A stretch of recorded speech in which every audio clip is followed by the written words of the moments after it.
Yeah, yeah, How yeah. was your client going with her misophonia Yeah, issues? Has she yeah. rectified them in any way, or I think it got eclipsed by other things, because she didn't really mention it again. But that's the weird thing about one of the therapies that I do. Like sometimes clients come with a problem that they've had for a long time, and then we work on it, and then the problem goes, and then they forget that they had the problem, or they kind of like forget how intense it was, because it's sort of like like when you wake up from a dream and the in the dream the intensity was like really, it was making you sweat and you were afraid for your life, and then later on in the day you can't remember anything about it, and you're just kind of like, well, that's weird.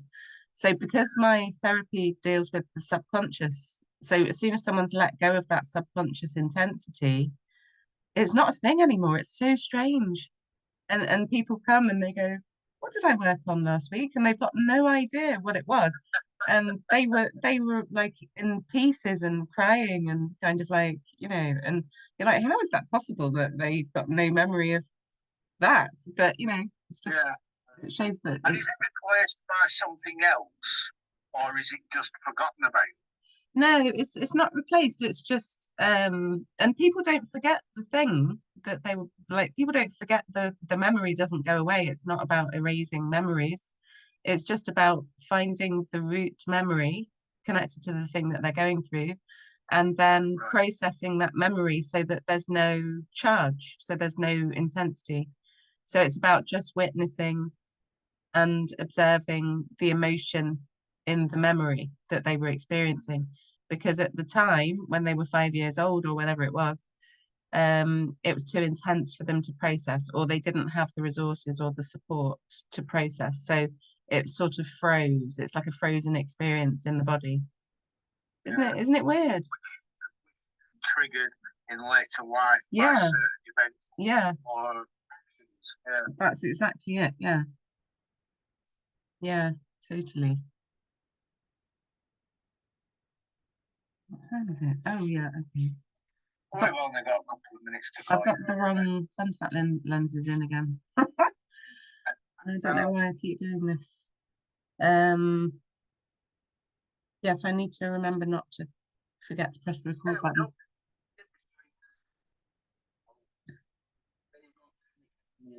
Hi, Ducky. How are you? You okay? I'm here. I'm glad It's you're sunny. here. I'm here. We're good. Cool. I'm feeling really tired today, so just you need to poke me if I stop talking. Well, I'm the same. I stayed up later than I would do normally last night. I was listening to an interview on Unity News Network, and normally I'm in bed from sort of 8, 9 o'clock and asleep by 9:30, 10 o'clock, falling asleep at the minute to Alfred Hitchcock Wow. and his old TV series at the minute, which is probably not a good thing. But stayed up till about 10:30, 11 o'clock last night, so that for me is a mega late night. Yeah, yeah, that is late. That's brilliant though, going to bed that early. You must wake up feeling amazing. So do Well, I you? do. I wake up 5 o'clock in the morning, 6 o'clock, depending on the time of year. Because obviously in winter it's more like 5. In summer it's obviously 6 a.m.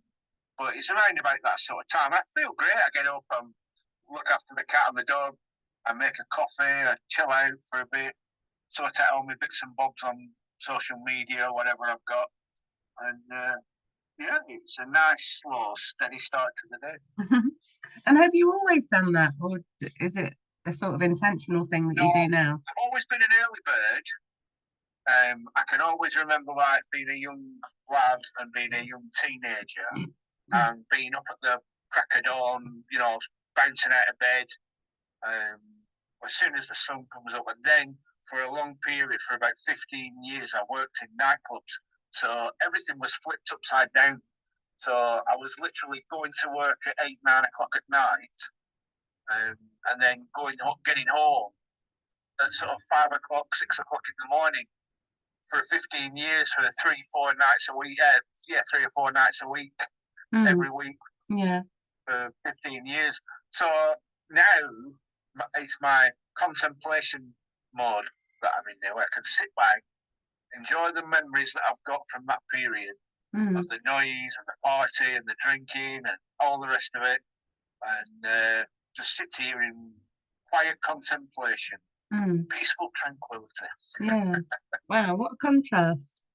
But yeah. Indeed, exactly. Brilliant. And that's part of the revel of it. So yeah. Like the reveling in the contrast between the two experiences of life.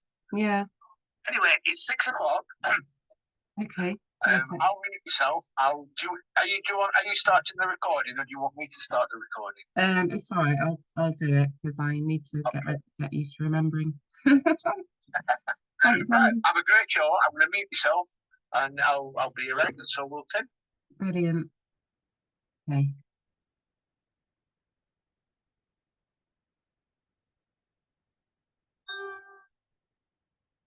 Hello, everybody. This is Jenny Luscombe, and this is Feeling is Healing, episode 5, I think, already. So, this episode is about one of my, literally the most favourite thing that I've discovered on this spiritual path. So this is going to be all about interdependence. And I don't know why this is not talked about more. And there are some people talking about it and a few people who are kind of alluding to it. But I think that this is the answer to everything that has gone really wrong in the world. So you'll see what I mean kind of once I get going. So I want you to think about interdependence as a win-win scenario. So this is what most of us don't think is possible.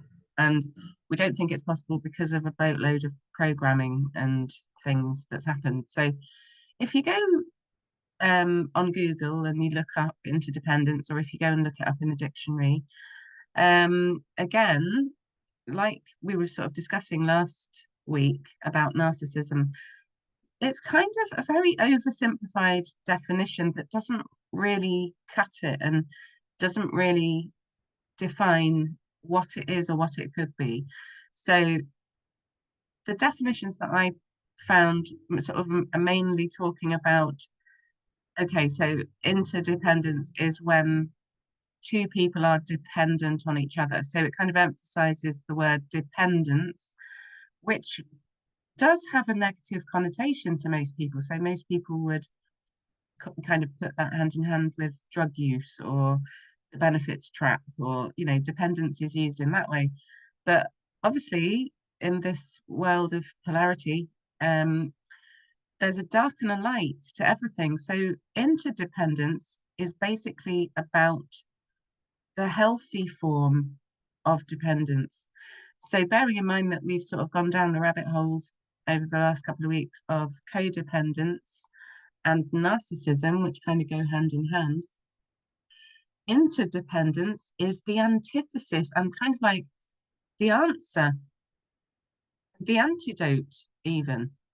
So interdependence, in the way that I'm sort of putting it to you, is the healthy form of dependence. It's the antidote also to chronic independence. So basically, chronic independence is when you believe that you can do everything yourself on your own, and you even believe that you have to. You have to do everything yourself on your own, and you believe that you can do that. And you can't. You can't, because you're one person and we're a relational species. So if you think you can, I think it's an illusion, or maybe you're a superhero or something.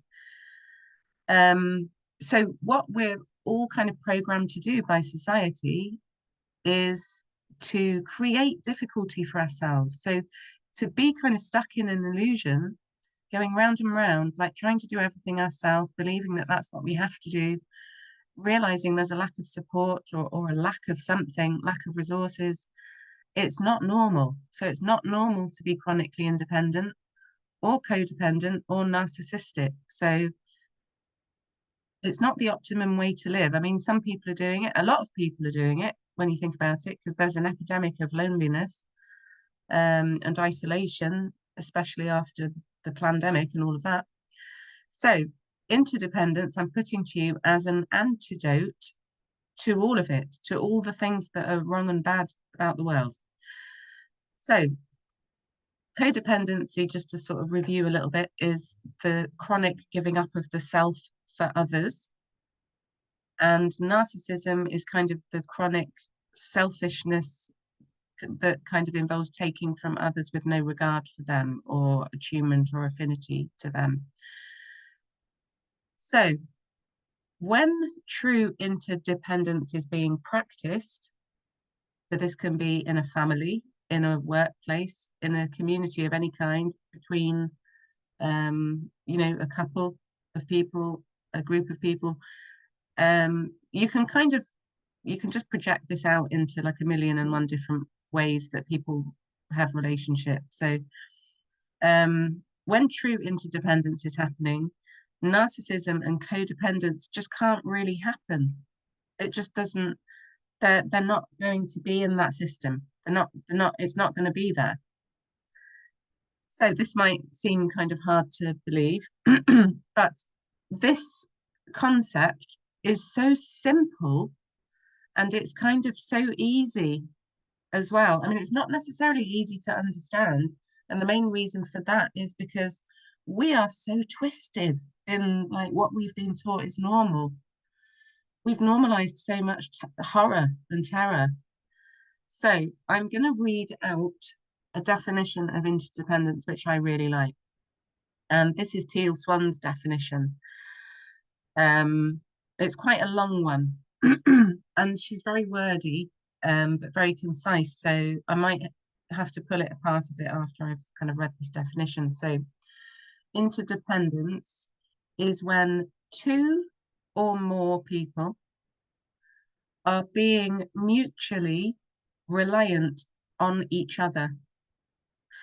And then this causes a safe and symbiotic bond between these people in which they can rely on one another, while at the same time maintaining each person's autonomous identity. This frequency is the in alignment, healthy form of dependence and is therefore an antidote to codependency. It is an excellent frequency for romantic relationships, friendships, and family, as well as for any workplace that requires teamwork. This frequency enhances a structure where everyone is in his or her correct place within any social system based off of each individual's specific excellence, which leads to everyone in that system feeling supported as a result of everyone in that system supporting the others in the ways that are in alignment for them personally. Oh, I just have to like let that soak in. It's absolutely perfect.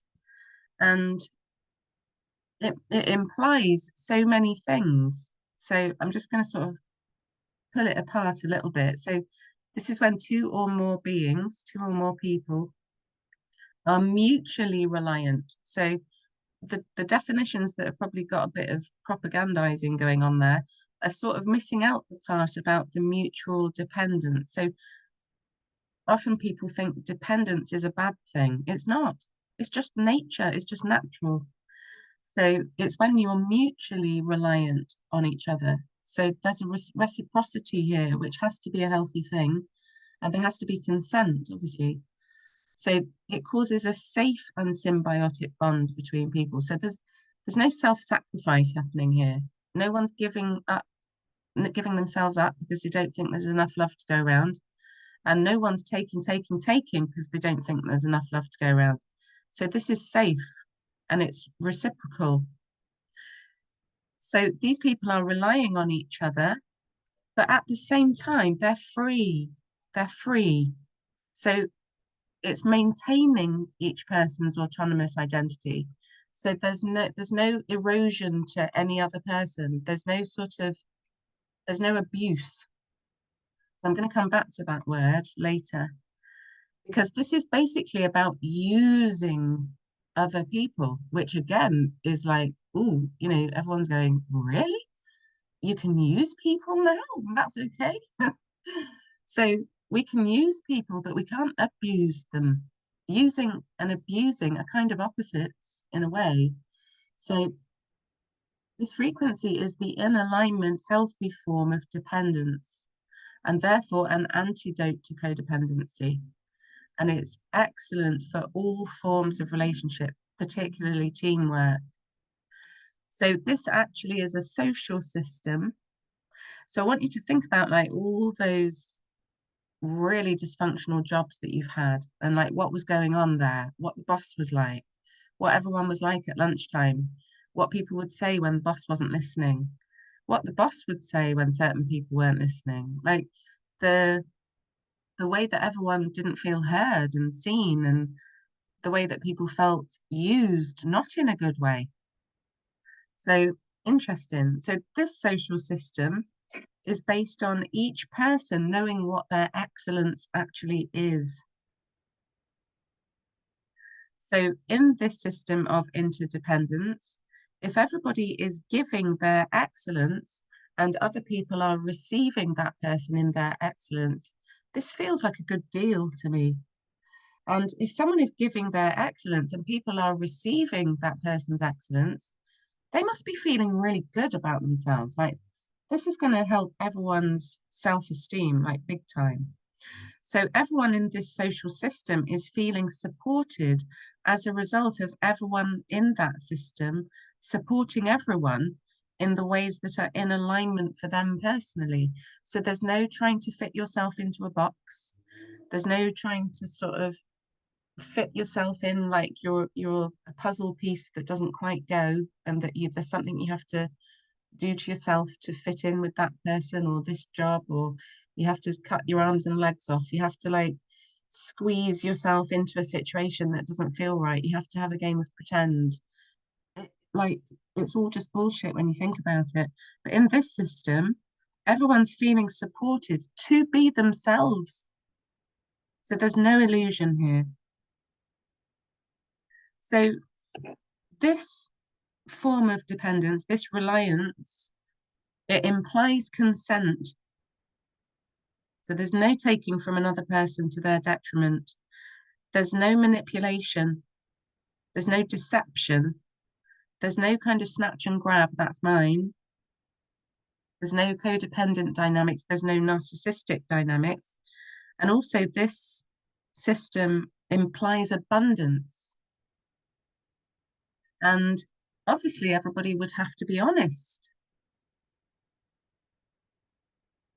So this is a system where there are many playing this game. You could have an intentional community where everybody had spoken out loud about what they felt their excellence was, what they thought they could bring to the table. And there's probably most people have more than one excellence. There's probably a lot that we could all give that other people would want to receive. We're just stuck in an illusion of not being wanted or being unlovable, because that's the program. So we're at the point where we're stepping out of the program, and then we're looking back into ourselves and figuring out what on earth was it that happened that made us so limited. So this implies abundance. This is a system where there are many playing this game, instead of kind of like, just if you imagine just a couple of people.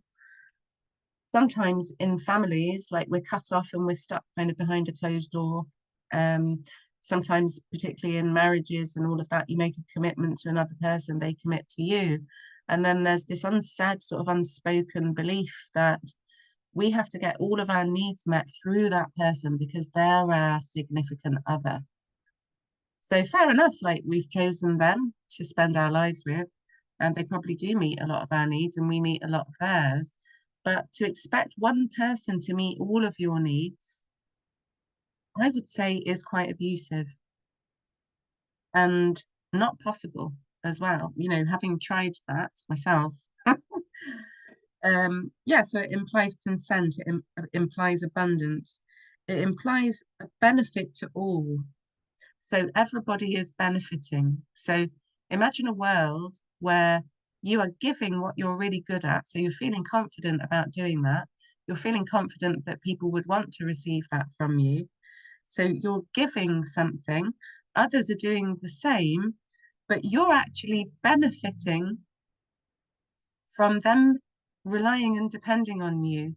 They're benefiting, vice versa. Like everyone's benefiting. There's no deficit, there's no detriment, there's no detrimental effect of this social system. Everybody is winning. And if you get enough, if you can be a part of a community where enough people are doing this, then in theory, you could get all your needs met through other people. And there's quite a strong belief that we, you know, in the spiritual community, we create our own reality. So a lot of people have taken that to the nth degree and taken that into chronic independence. Like, I can create my own reality, just me on my own, just little me kind of thing. That's fair enough. Like, we have to try that to see that actually it doesn't work. It does work up to a point. But if you manage to, you know, heal loads of your traumas and like create friendships and relationships with people that are in alignment with you, then they can meet your needs. There's nothing wrong with manifesting through other people. There's nothing wrong and bad about that. Like the belief that we're using other people and that that's not okay is actually ridiculous when you think about it. Because if we're all kind of believing in oneness, that is us, that other person, and they are us. Like, they are us, we are them. Like, oneness is kind of how it is. Just in the fifth dimension, or like the seventh dimension, if you go up to space and talk to the Arcturians or whatever, like, oneness is just how it is. And you know, everyone is the same organism. But down here in the third dimension, we're still one, but we appear to be different because we're all appearing as our next door neighbor, or, you know, person that we buy the milk off in the morning. And like, we're all the same, but there's an illusion of separation here. So if we're manifesting something through someone else, that's okay. We've just been programmed to believe it isn't. So it makes me laugh actually how simple all of this is. So also interdependence, it implies freedom to be yourself. It implies authenticity for everybody. There's no need to fit in a dysfunctional way. There's no self-sacrifice. There's no shutting down of the self. There's no dishonoring of the self for someone else. And then there's no sort of dishonoring other people. There's no shoulds and there's no shouldn'ts. There's no kind of pointing at others and having the blame shame game. But one of the things that I love the most about this is that it implies trust and honesty and openness.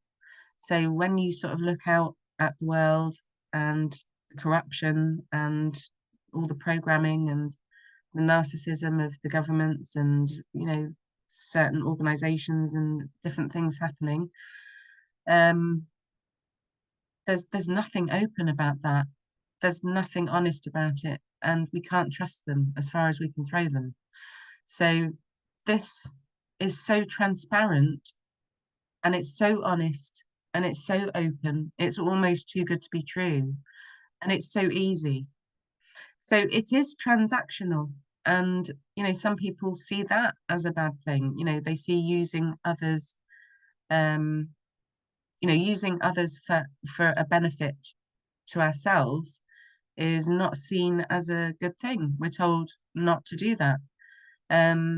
But it's life, using each other as a resource without going round the back door and manipulating to get our needs met, which is how most of us had to get our needs met to survive, is just so refreshing.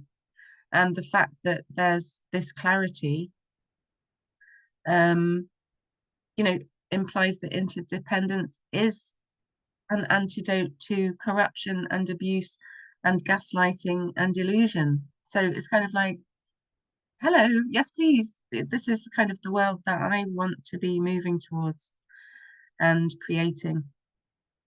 And also, it's an antidote to loneliness and isolation and fragmentation.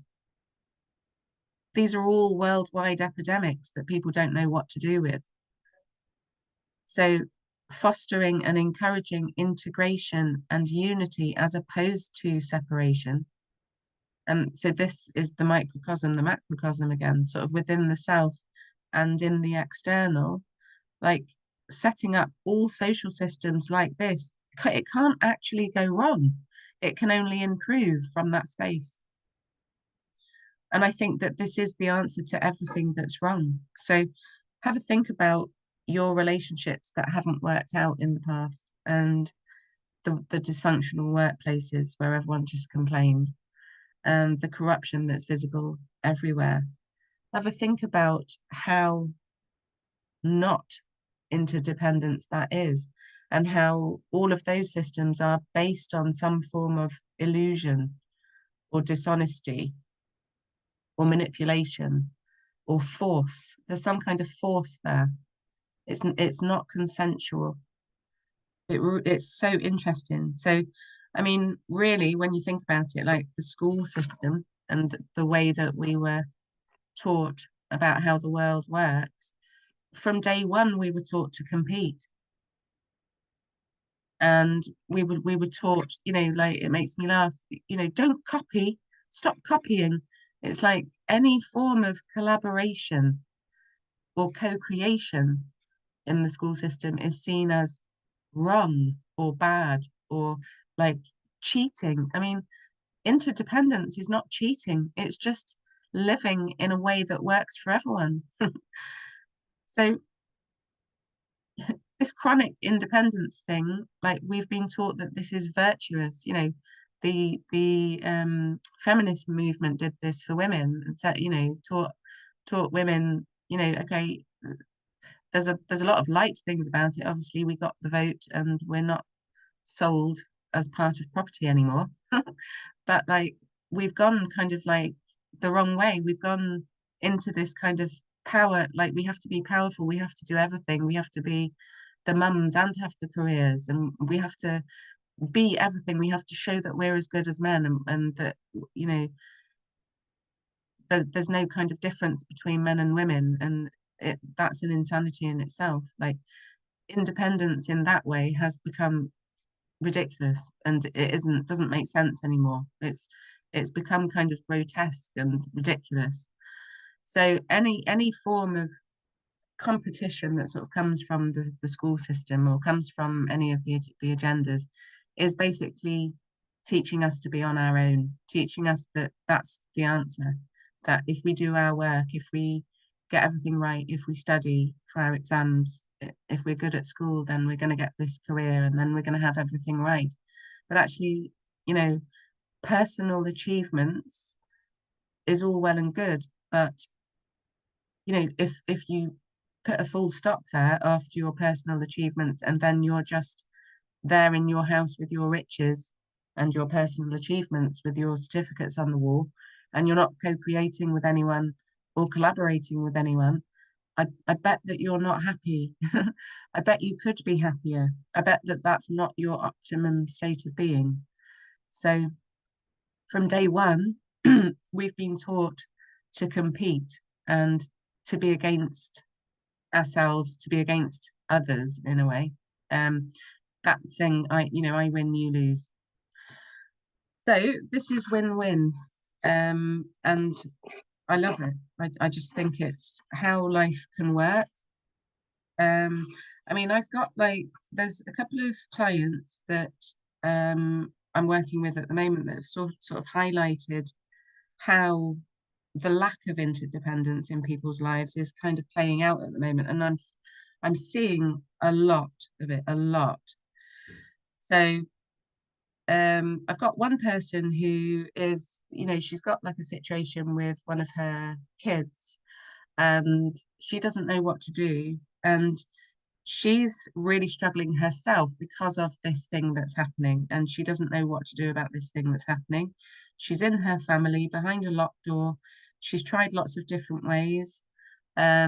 She's got all this programming that has taught her that it's not okay to fall apart.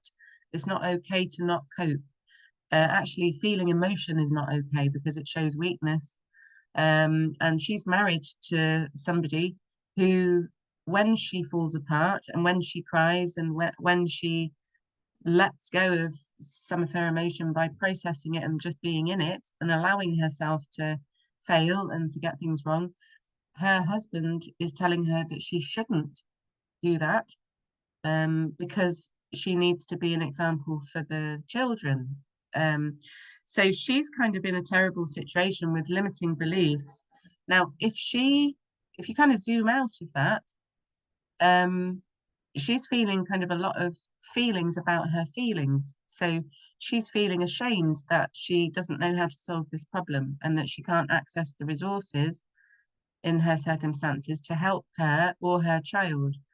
So if she was living in a wider community, like an extended family system or an interdependent sort of intentional community, she could resource from other people. She could get loads of different perspectives. She wouldn't just have this like tunnel vision and this narrow, this is the way you do things. She could hand her child over to like a million and one other people, and everybody could help her with that situation. And then they could hold the fort while she allows herself to have a nervous breakdown.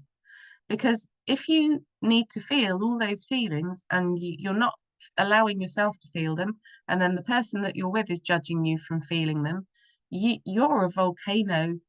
And if you don't choose to have a breakdown at that point, you're going to manifest one, and you're going to manifest one in a way that is not going to be as pleasant as the one that you could walk straight into. So if she had an interdependent community, she would have lots of people to bounce off instead of just being on her own in that chronically independent kind of channel of illusion, because there's a lot there that is an illusion, and there's a lot there keeping her stuck as well. So by not having interdependent ways of working, we're so limited, like so limited, and we've normalized these limitations. And then I've got another lady who, she's the product of quite narcissistic parents. So she's the codependent, and she's starting to kind of wake up, and she's getting on the spiritual path. She's starting to understand herself. And she's like really triggered by her own neediness. And she's kind of like feeling people falling away, and you know, that she doesn't really understand what's going on in her relationships. She's becoming out of alignment with people. She can't get her needs met through the people that are around her right now. And the people that she can perceive that are around her, that do have resources that she would benefit from, she's experiencing herself as being chronically needy. And she's making herself the bad guy for that. So she's got the program that you shouldn't need. And like this in itself is a program that I got. I mean, it's insanity. It's insanity that we can't need. I mean, those of us that have received this program that you're not allowed to need, like we probably got that from exhausted parents who we needed something from when they couldn't provide it because they weren't living in an interdependent community. They were living in a house behind a locked door without any access to any resources apart from their own. So everything leads back to the same place, the way that I look at it. Everything leads back to trauma. So I pointed out to her that because she's the codependent, she's unlikely to be somebody who is needing and wanting to take from someone to that person's detriment. Like she's usually going to be the sort of self-sacrificing type who is chronically meeting other people's needs. So she's kind of started to see that it's okay to need, but that actually, if the people around her are not okay with her needing something from them, they're not the ones to practice interdependence with. So if the people around you, if you suggested this to them, how could we interdepend? How could we have a win-win situation? If they were triggered by that and felt used and abused by you, they're probably not the ones that you can do that with. So if you sort of imagine, all the different things that we need someone to fix our car. We need people to problem solve, relationship issues for us. Like we need therapy. We need technical wizardry every now and then. We need someone to fix a cupboard or to unblock a drain. Like we need people to do practical things that we might not have the expertise for. Um, there's loads of things that haven't got a Scooby-Doo like how to do. And I'm not having a game of pretend with myself that I can do all those things, because I can't. It's insanity. And I have tried to do things that are completely unnatural for me to try and do, because I did think I need to be independent. I need to try and meet my needs and do everything myself, because I had to be in that to see that it was ridiculous and insane. So like, imagine if we could just outsource our needs to other people in a way that they were benefiting from us doing that, and so were we. And then we were providing them with something that they needed, that we loved to give, and that they loved to receive, and that everyone is benefiting from providing everybody else with a service, and that everyone is abundant instead of lacking. It's just so easy. And it probably does take quite an evolved perspective to believe that this is possible, kind of, because of the so much, programming that we've all got. So, I mean, if you think about it, the universe is an interdependent universe. We depend on the earth to provide for us. We we depend on people to care for us. We depend on somebody to make the mug that we're drinking our coffee out of. We depend on, somebody to build the laptop so that we can receive our emails. So we can't really stick to the belief that we shouldn't use or that we shouldn't need, because we just do. And if we could do that in an honest way and a transparent way, and actually see that we have got a lot to offer other people, we could change our lives probably really quickly. So I'm kind of like starting to think, because I've been looking at this idea for quite a few years and trying to understand it more. And it's quite a meaty subject, and there's always a lot of tangents to this as well. It would be lovely to sort of start to research this and see how this is already happening, because people are switching onto this and understanding it. People are building communities. People have been living in a community way for a long time, sort of trying to go back to the original tribe idea. And some people are really getting that right. Some people are not getting that right. And that's, it's just how it is. But I actually think that it could be what we're going to be returning to. So once the systems have collapsed and society has collapsed, which it is, and it is happening now. It's just taking a long time. When that is happening, it's kind of up to us to decide how we're going to live. So I think that the natural evolution of things and the fact that the frequency is rising and everything, we're going to kind of be going off in the direction of doing that. So it would be interesting to see if there are sort of websites that you can go on where you can do energy exchanges, where you can go on and say, okay, I need someone to come and do this for me, but I can give you therapy, or I need someone to come and show me how to do something so I can do it myself. I'd like to learn this skill so that I can be more independent in my life. Like, who can come and teach me this? If you come and teach me this, then I'll teach you how to do that.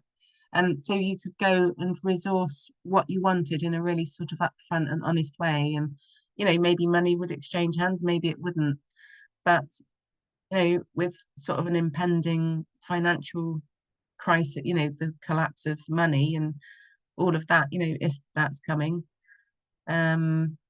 we might just have that, the energy exchanges to do. So I'm wondering if anybody else knows whether there's already websites or organizations where you can already do this in an interdependent way. Obviously, you can manifest your own community and you can live in the way that you choose, and you can live like this in a billion different ways. But yeah, I think I might just stop talking now and see if anybody else would like to say anything about interdependence or anything connected to that. There's loads more I could say, but yeah, does anybody know of any kind of like setup where you can connect with like-minded people on the same page who kind of understand the concept of this?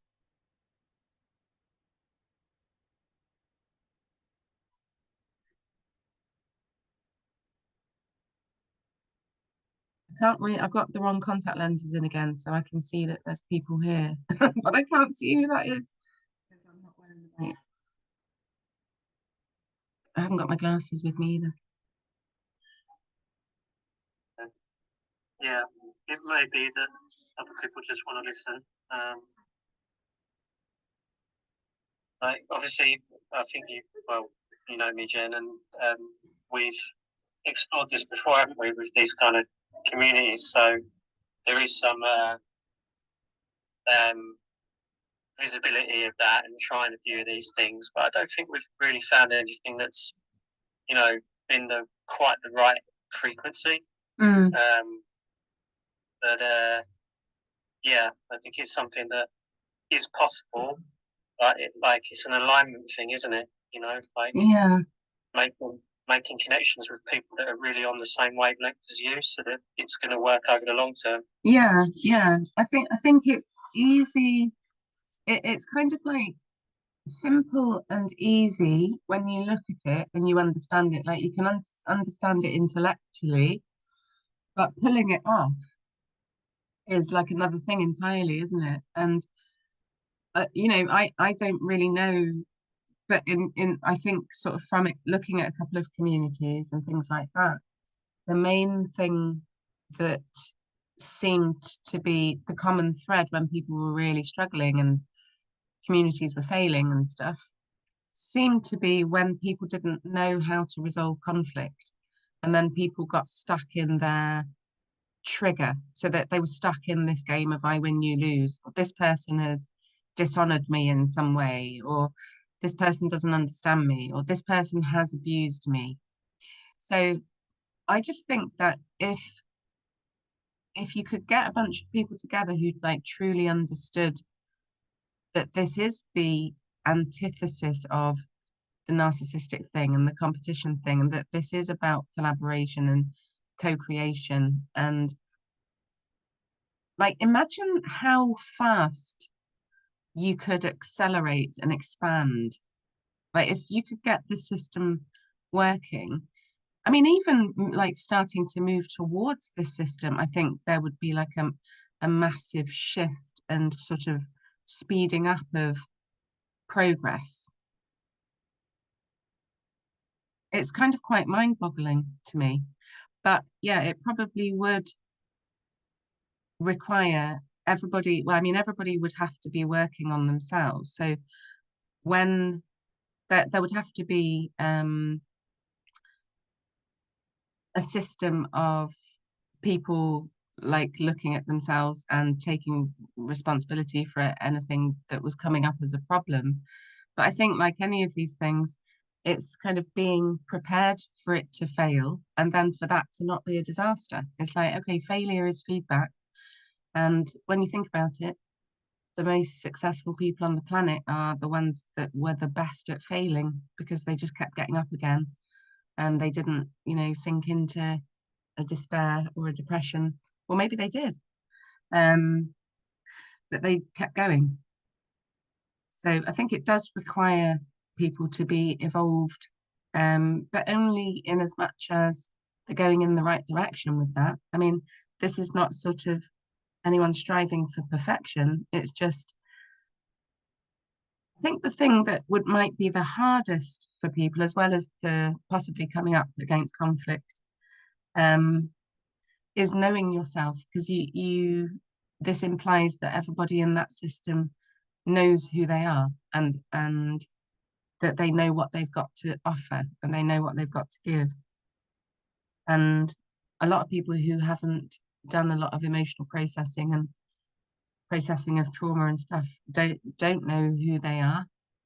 But it makes sense that they don't, because they've shut aspects of themselves down because they weren't allowed to be who they were. So it's about coming out of that and learning as you go along. And then obviously the interdependent community would be a huge amount of people reflecting back to you who you are. So I just think that learning would be accelerated. Expansion would be accelerated. It just makes so much sense to me. I'm going to jump in here, Jen. Whilst listening to what you've been talking about, interdependence, I couldn't help but not think of a bank robbing team. Of a what, sorry? Because a team of people that come together with individual skills to rob a bank. Why is that, Andy? Well, because of the interdependency. Each individual brings something to the table. Each one is interdependent on the other to achieve the mutual goal of achieving the wealth that they're going to get from the robbery of the bank or heist or whatever it might be. Yeah. And which then led me to think about a TV series that I've just finished watching a few weeks ago called Leverage.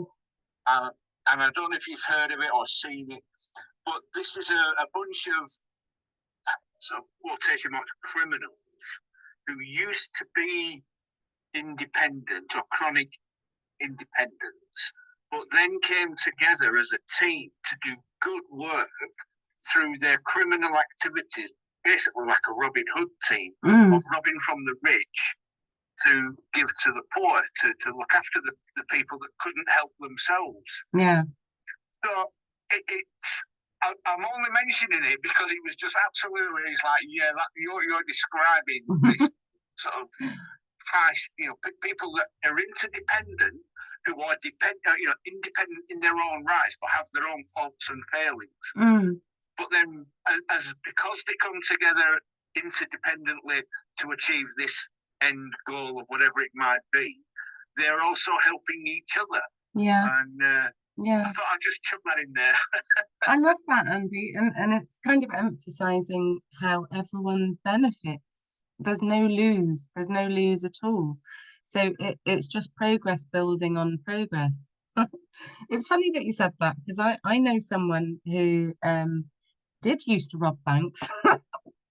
And they, it was basically the person who trained me in one of my healing processes, but like they used to be sort of a gangster and then came over from the dark side, and they did that because they found that giving felt better than taking. It's such a beautiful lesson. So this person was like very sort of traumatized as a child, like grew up in care basically and was abused, and got into the drugs, and then got picked up by a drug, somebody wanted them to run the drugs, and then they started to rob banks, and like just got into that scene, and just ended up like with all this money, and was just like, what should I do with all this money? I didn't really know. And then decided to start to donate money to good causes, and then felt like so amazing from giving, like the feeling of giving, instead of that taking, that they had like a massive spiritual awakening and like everything changed. It's just such a miraculous story, you know, and it just shows like how healing As it a is. child, Mm, I can remember being a child and birthdays and Christmases, were getting gifts given to you. mm, Was the most, or to a child, for me, was the most important thing. It's like, it's my birthday, I'm going to get presents. It's Christmas, I'm going to get presents. It's good to see. But then when my dad tried to sort of teach me that, right, it's somebody else's birthday, and now you have to go and give them a gift, it was like, no, I don't want to do that. yeah. And then there was a growing up period, and I can't pinpoint it, but there was a period in time from being a child to being a teenager where I realised that it's the gift of giving is more powerful than the gift of receiving. Yeah, and I think that it's actually the key to abundance as well, which is so interesting because so many people on this path get stuck in the, you know, I can't manifest, you know, I don't know how to do that. I don't, you know, I've been trying for years, blah, blah, blah.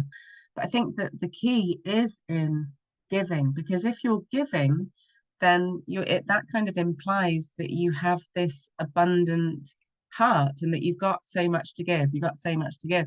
So actually, like, you know, when someone gives to you, if you give back again, then it's just a flow. It's kind of like I call it cosmic ping pong. So that there's always this kind of two-way thing going on. It doesn't really make logical sense to us because, well, I mean, the world that doesn't work is logical, but the world that does work is kind of magical. So, you know, if we can get more into our right brain and not need to understand why things work the way that they work, then we probably have a lot more success. But I think sort of one of the main points here is that people want to be used.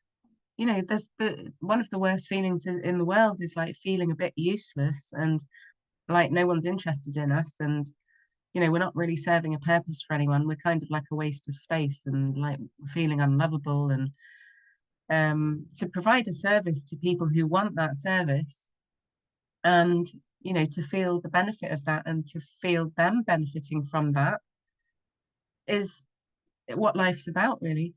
So I would go as far as saying that people should use each other to gain expansion. You know, we're just resourcing. And if people want to resource with you, then that's great. If they don't, then there's going to be like a million and one people who do want to do that with you.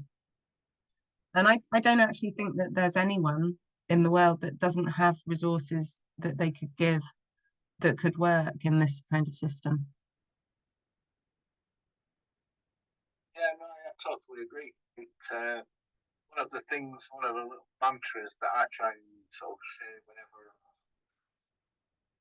everybody, I mean literally the 8 billion people that's on Earth, if every person did one good thing for another person every day, the whole world would change overnight. Yeah, it would. It really would. And, you know, most of the world is designed on narcissism. It really is. And like, you know, I think like the pandemic and all of that, you know, COVID, like that was almost like a manifestation of narcissism, kind of like a demonstration of narcissism and like how everything has been set up. It was kind of like an amplification of what was already there, coming up to be seen and healed and witnessed. You know, it's taking a long time for it to kind of play out and for everyone to get it, but like we'll get there, I think. Well, some people did get it, and most people, and the people that did see the big red flag or the big false flag being there. They were demonized and demoralized by those that were hoodwinked, which there were more of them. And it's for me personally, it was like as soon as it started, it was like, well, this is so blatantly obvious. If I know, why don't they know? Yeah. So I find that quite confusing within the first year. Yeah. And you know, even with my own mother, I'm not saying it's a con. You know, and the masks, it's a con. It's a blatant manipulation of the psyche of the people. And all you've got to do is say no. That's all you've got to do. Yeah, and like I sort of experienced it in a similar way to that. Just sort of wondering why no one could see. and you can't like, it's such a big lesson, and you can't force other people to be like you, isn't it? Because like in some ways maybe we were being quite narcissistic by pointing out to them that they needed to see something that they couldn't see, because it was a bit of a difficult thing, because like obviously we could see that people were being harmed by it, and that they were going in the direction of being taken away from themselves instead of being with themselves, you know. But yeah, I felt it the same as you, sort of just like, how is this even possible that I'm having this experience and no one around me is? And then chronically trying to get people to see things your way, when you know they've got every right to see things their way. But yeah, really weird and scary. And I was reminded several times. I mean, I remember years ago I watched Johnny Rotten, John Lydon. He was on a panel show of some sort, discussing drugs, various different drugs. I can't remember the specifics of it. His prime argument was, don't tell somebody they can't take that drug or that drug or that drug. You inform them of what that what it does. They can informed decision as to whether or not they wish to partake in the social of that drug. yeah. And his argument was give them the knowledge, give them the information, and the whole panel was so against it, and the audience was so against it. And it reminded me of that in 2020, when it's like, well, give the people the information. Yeah. And let them make informed decisions. But Yeah. they didn't. No. And yeah. And it's obvious to some people that there's something off there. You know, if you don't have access to all the information, then you're kind of like, okay, well, what's under the floorboards here? But then, you know, with certain types of trauma, it's like you just do as you're told. And it's like we've all found, haven't we, that presenting truth to certain people just makes them very unsafe, and that actually everything's so inverted that they actually feel safe with the illusion.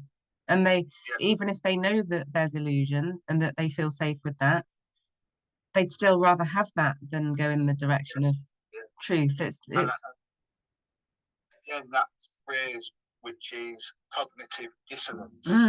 Yeah, brilliant phrase. Keep seeing big time over the last, because that's exactly what happened. People would rather believe the lie and be comfortable with that lie than peel back the realization that they have been lied to, and they did believe it. Yeah. So it's comfortable in the lies. Yeah, brilliant. Yeah, so I love that this social system is kind of like, you know, reducing the need for any kind of manipulation or corruption or, you know, self-sacrifice or narcissism. Like it just doesn't need to happen. So it could be incredibly healing. You know, show people who were that way inclined that actually there isn't a need, because if all of that we sort of discovered last week is coming from a lack mentality. If you put somebody from a lack mentality into a situation of abundance, it would be interesting to see what would happen. Like, would they reject that and then still continue to need to do things the hard way and the abusive way, or would they go in the direction of love? Like, would they choose themselves? Would they like choose to be receiving the benefits of that system, or would they just be really triggered or really untrusting? Well, the thing is, there's an old saying that goes along of ignorance is bliss. But in the 21st century, this is a choice. Yeah. There is enough information. Yeah. And if they wish to and wanted to, they could edit any topic, subject, come to their own conclusions. Yeah. Choose not to. Yeah, that's true. Yeah, ignorance is bliss until it comes and bites you on the arse. In the 21st century, ignorance isn't bliss, ignorance is a choice. I 100 think years ago, yes, it was bliss. Ignorance was bliss because it was difficult. 200 years ago, 500, ignorance was bliss. But not in the 21st century, not with the technology that we have at our fingertips now. Yeah. I think that with the way that things are going and the way that evolution is happening, I think that the ignorance is bliss brigade, I think they are going to get bitten on the bum, like Tim says, because I think that if you don't get out ahead of it, so if you don't start to work on your own self-awareness and your own patterning, and you don't become aware of what the truth is, and you don't know how to be safe and how to protect yourself, and if you don't start to go in the direction of yourself in that way, that the universe will drag you, and that I don't think the universe is kind. I don't think that. I think it will. I think it loves you, and it will take you the path of least resistance, which is sometimes through the gates of hell. So I think that if you don't get out ahead of it, you will get dragged in a way that you wouldn't have chosen. Whereas if you walk straight into it and you go through all that illusion, and you find out how terrible things are and like what the truth is, and you sort out your traumas and you go dark and you get into all of that stuff, like you at least you are sort of like in charge of your own destiny. You're going in the direction of your own truth willingly. But if you don't do that and you could choose the ignorance and the game of pretend, I think it's going to not go well, and I think It hasn't gone well, has it? well, it hasn't, but I think as an ongoing thing, it's going to be interesting to see how that plays out. And maybe that's what we're all doing here, sort of out in front of a lot of other people. We're the ones who are figuring it out so that we can make it easier for other people, I guess. Well, I hope so. Yeah, I hope so. Because you don't know who's going to be listening back to this recording in a month or 6 months or a year or 2 years. Yeah. Where people were listening back to the older shows and going, "Oh, what did they were talking about that?" Yeah. Yeah, it's so interesting. It really is. But yeah, so I mean, some people think that we chose all of this before we came to this planet. We chose what we were gonna, which side of the fence we were gonna be on. And yeah, I don't know what I think about that, but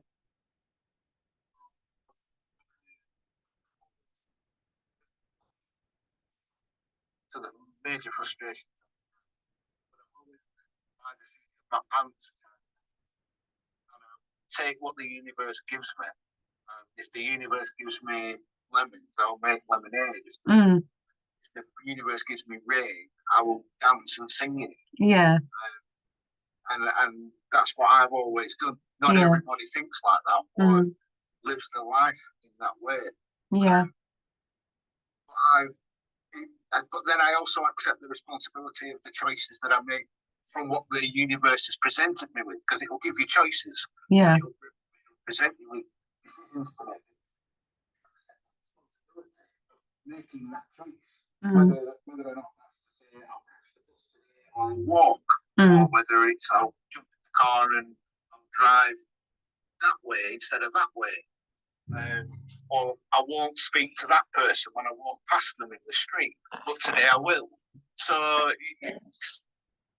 you have all this power to play with that, the universe play with that, and you can then evolve that life that you have. Yeah. Does that make sense? Yeah, so we can choose to use the power that we have, or we can choose to give it away to someone else. Yes, exactly. Yeah. Interesting. But I like how this interdependent community social system is harnessing everyone's power. It's using everyone's uniqueness and their God-given, excellence, the thing that is their talent, or the thing that they're channeling, the thing that they love as well, the thing that they're passionate about, the thing that they've become good at because they've done it and they've done it again and they've wanted to do that. I love how this harnesses everyone's excellence and everyone's power. Like, even if people were coming to that idea not being particularly evolved, like people would learn really fast that it was a good thing. And I just think it would be an acceleration. So, I'm looking forward to being on the planet when that's happening. I hope it's in our lifetime. I think we just have to, I think we just have to keep going towards it, and in whatever way we're living now, like there's always ways we can do that. So just keep being that, be the change, and then see how that goes, see what happens. But And have fun doing it. exactly, yeah, remembering to have fun is something that a lot of people are forgetting to do, and I've often forgotten to have fun because when you're going through hard times, it's like you do lose connection with yourself and everything, and sometimes you have to, but yeah, it doesn't feel good to do that. But yeah, the fun. Sometimes you've got to walk across rocky stones to understand what it feels like to walk across rocky stones. Exactly. We've got to do it the way that isn't for us to know which direction to go in. Exactly. I mean, so many people are lost at the moment, and I don't see lost as a bad thing, because I think in some ways we probably, like, the meaning of life is about finding yourself, and you can't find yourself unless you've been lost. So you have to have that lost, and you have to integrate it and go in the direction of what feels like it's you. And then if you get it wrong, that's okay. Like, there's no rush. It's not a bad thing. You can learn from getting it wrong. Yeah. Some of the most experienced people that you can gain wisdom from have got it wrong many times over their lifetime. Hence their wisdom and experience. Don't listen to the person that has never made a mistake.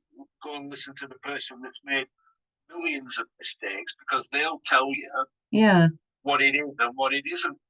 Because then you can listen to people's experience and then consciously not make the mistakes that they said they made. You can just do a fast track. But because that's another thing, because I was a teacher for a while, and I was amazed at how the kids didn't think it was okay to make mistakes, and they'd been taught by pretty much every teacher that they'd ever had that making mistakes was a bad thing.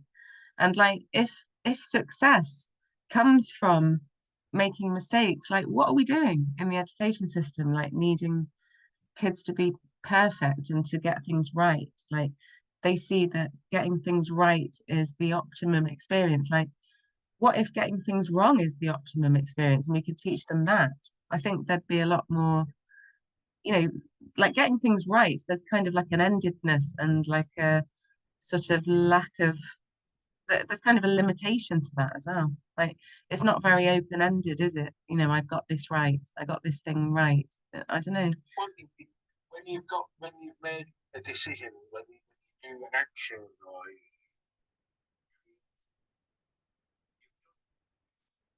already got Mm, others. mm, So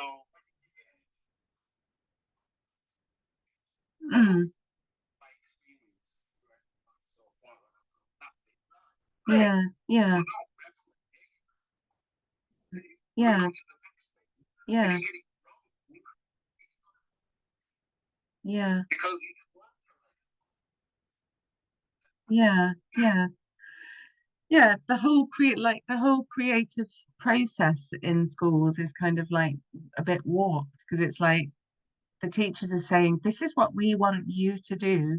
So the kids are kind of like, okay, I have to get it right for the teacher. So there's nothing involved in that. There isn't any learning even. Like, you know, it always used to make me laugh because it's like, oh, this is how you have to teach children how to do writing for a specific purpose. So this is how they do persuasive writing. This is how they do, you know, instructional writing or whatever. And it's like we're teaching children to express someone else and not themselves, which just makes me laugh. And like the whole punishment and reward system as well, I think is insane because like you, you can't learn from consequences if you haven't made the mistake, you know, if you haven't been allowed to make the mistake yourself. You know, it's kind of like if you're punishing somebody for something that you say is wrong or whatever, like they can only learn from natural consequences. Do you see what I mean? Like the whole contrived way of it all is insanity. of analogy for that is Mm, you can teach a child mm, fire. mm,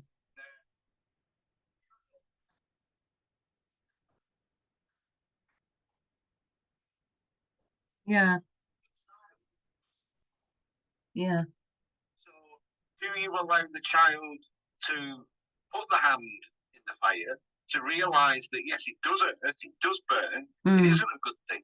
mm, Don't pick up a burnt piece of wood that's fallen out of a fire because it's going to burn. You can tell them, no, no, no, no, no, don't do it. But until they actually do or feel the heat from it, they're never going to know it themselves. yeah, exactly. Like I always say, you have to let your kids fall out of trees. I mean, You're going to fall off your bike at least once and yeah, get back on it. exactly, because you know, but so many things happen to people when they have like that helicopter parenting thing that is the thing now, especially sort of in the woke kind of communities. It's, I mean, I've got a friend who her she's got three adult children, and she looks back at her style of parenting, and she realizes she really overprotected her kids because she's got one adult child who has a drug problem, another one who has like an OCD sort of obsessive compulsive thing going on. And something's happened to the other one as well. I can't remember what the thing is. But anyway, she's got three adult children that are all really struggling with something that they're finding very difficult to resolve. And she's realizing that they just didn't have that they didn't have the opportunity to live, to like learn. Yeah, but the thing is would they not have had? Will they not have now issues, but other issues other than the ones that they've got now? That gap would have been filled by something else if they'd been focused on. You know, she decided, oh, if I'd have done it this way, some sort. Yeah, I think so. Won't be perfect. Yeah, I think so. I think we're all saddled with something that, Yeah. you know, went We wrong all have or our crosses to bear. yeah, exactly.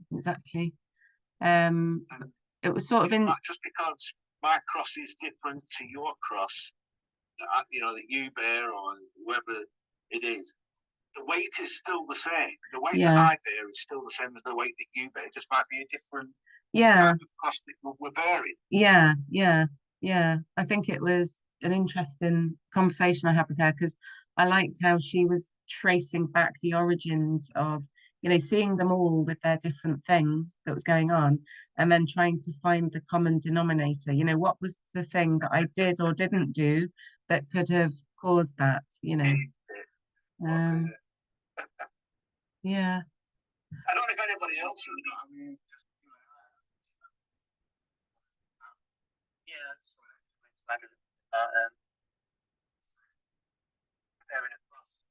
maybe that's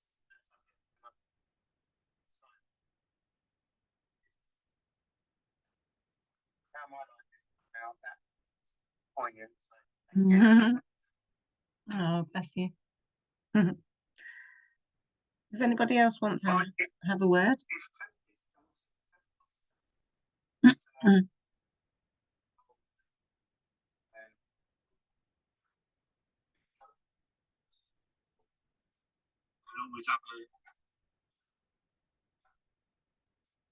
Okay, yeah.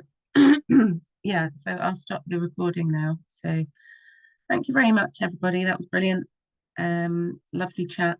And if anybody has any ideas or anything that you want me to cover or anything for future sessions, then let me know. All right, thanks everyone. Bye.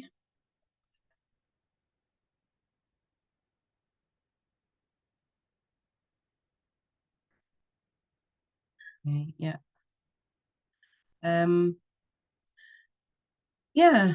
So yeah, it's 7:10. So I talked more than I thought I would because I said I was hungry at the sorry, not hungry.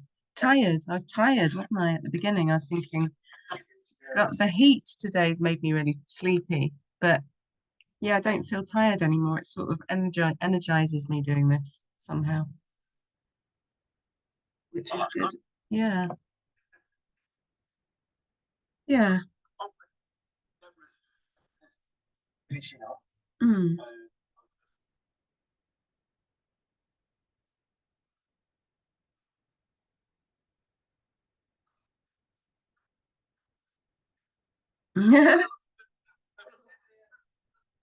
Hi, Deborah.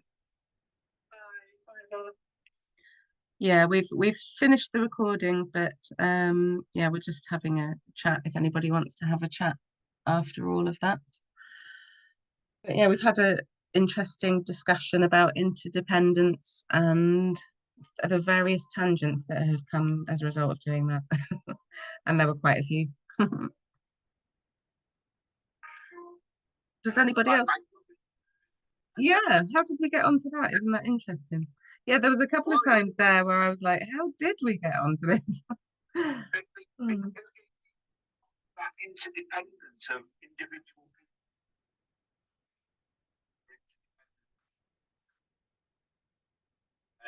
Like Ocean's 13. Yeah. Where each